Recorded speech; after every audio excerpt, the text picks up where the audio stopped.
dengan Ibu dalam mata pelajaran PPKN. Minggu lalu, kita sudah belajar tentang ancaman di bidang ideologi, politik, dan ekonomi di Indonesia.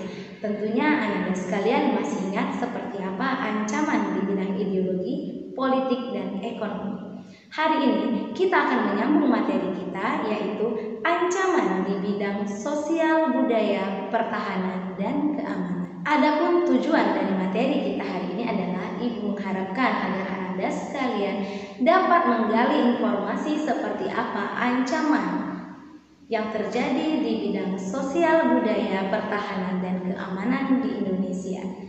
Untuk itu, mari kita saksikan sama-sama tayangan berikut ini.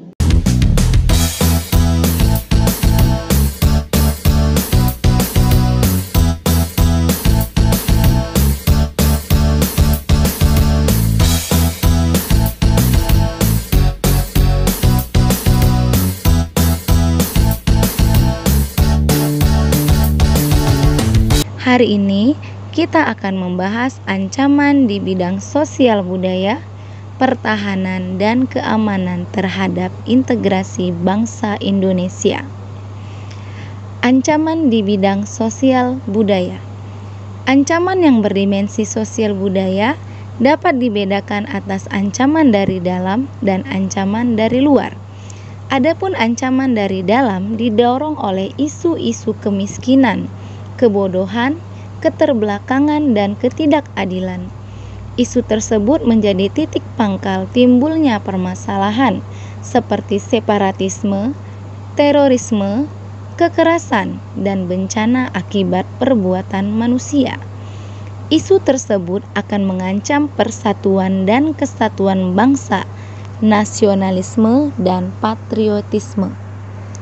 Ancaman dari luar timbul sebagai akibat pengaruh negatif globalisasi, di antaranya munculnya gaya hidup konsumtif yang selalu mengkonsumsi barang-barang dari luar negeri, munculnya sifat hedonisme, yaitu kenikmatan pribadi dianggap sebagai suatu nilai hidup tertinggi.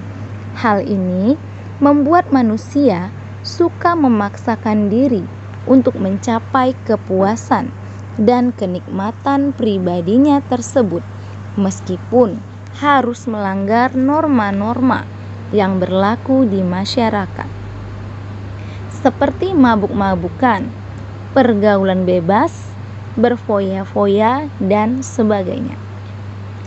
Adanya sikap individualisme, yaitu sikap selalu mementingkan diri sendiri, serta memandang orang lain tidak ada dan tidak bermakna. Sikap seperti ini dapat menimbulkan ketidakpedulian terhadap orang lain. Misalnya, sikap selalu menghardik pengemis, pengamen, dan sebagainya. Munculnya gejala westernisasi, yaitu gejala hidup yang selalu berorientasi kepada budaya barat tanpa diseleksi terlebih dahulu, seperti meniru model pakaian yang biasa dipakai orang-orang barat yang sebenarnya bertentangan dengan nilai dan norma-norma yang berlaku. Misalnya, memakai rok mini, lelaki memakai anting-anting, dan sebagainya. Semakin memudarnya semangat gotong royong, solidaritas, kepedulian, dan kesetia kawanan. Semakin lunturnya nilai-nilai keagamaan dalam kehidupan bermasyarakat. Ancaman di bidang pertahanan keamanan. Wujud ancaman di bidang pertahanan dan keamanan pada umumnya berupa ancaman militer. Ancaman militer adalah ancaman yang menggunakan kekuatan bersenjata dan terorganisasi yang dinilai mempunyai kemampuan membahayakan kedaulatan negara, keutuhan wilayah, dan keselamatan segenap bangsa. Ancaman militer dapat berupa agresi atau invasi, pelanggaran wilayah, pemberontakan bersenjata, sabotase, spionase, aksi teror bersenjata, Ancaman keamanan laut dan udara. Agresi suatu negara yang dikategorikan mengancam kedaulatan negara, keutuhan wilayah, dan keselamatan segenap bangsa Indonesia mempunyai bentuk-bentuk, mulai dari yang berskala paling besar sampai dengan yang terendah. Bentuk lain dari ancaman militer yang berpeluang terjadinya cukup tinggi adalah tindakan pelanggaran wilayah.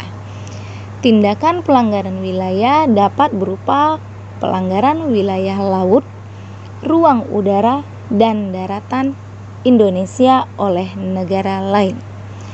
Konsekuensi Indonesia yang memiliki wilayah yang sangat luas dan terbuka sangat berpotensi terjadinya pelanggaran wilayah. Ancaman militer dapat pula terjadi dalam bentuk pemberontakan bersenjata, di mana pemberontakan tersebut pada dasarnya merupakan ancaman yang timbul dan dilakukan oleh pihak-pihak tertentu dalam negeri. Namun, pemberontakan bersenjata tidak jarang didukung atau disokong oleh kekuatan dari luar negeri atau pihak asing, baik secara terbuka maupun tertutup.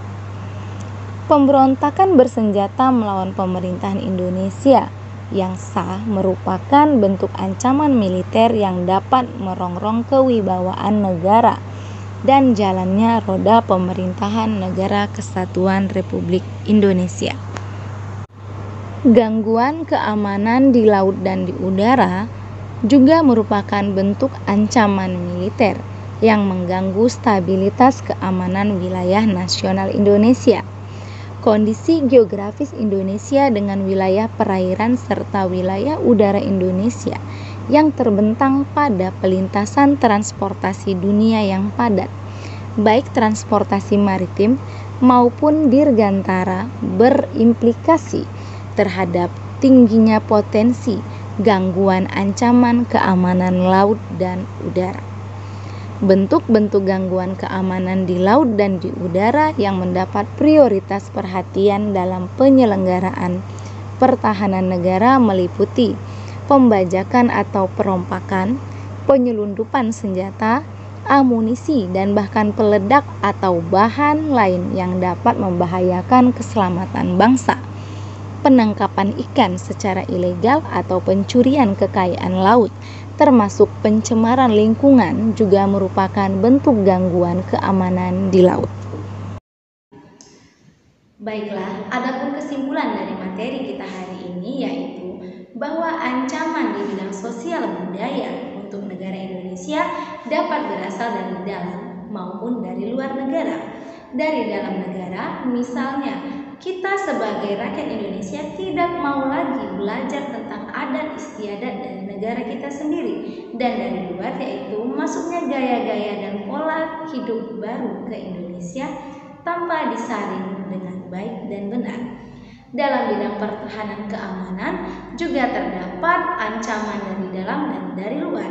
Dari dalam terjadinya gerakan-gerakan separatis yang ingin memisahkan diri dari Negara Kesatuan Republik Indonesia, dan dari luar terdapatnya agresi, invasi, serta perang dari negara lain ke negara Indonesia. Baiklah, persiapkan diri kalian untuk materi kita yang akan ada di minggu depan, yaitu strategi dalam mengatasi ancaman di bidang ideologi, politik, dan ekonomi.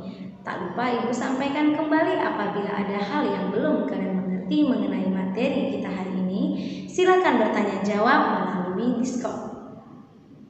Dan selalu ingat protokol kesehatan, gunakan masker, cuci tangan, jaga jarak, dan terima kasih.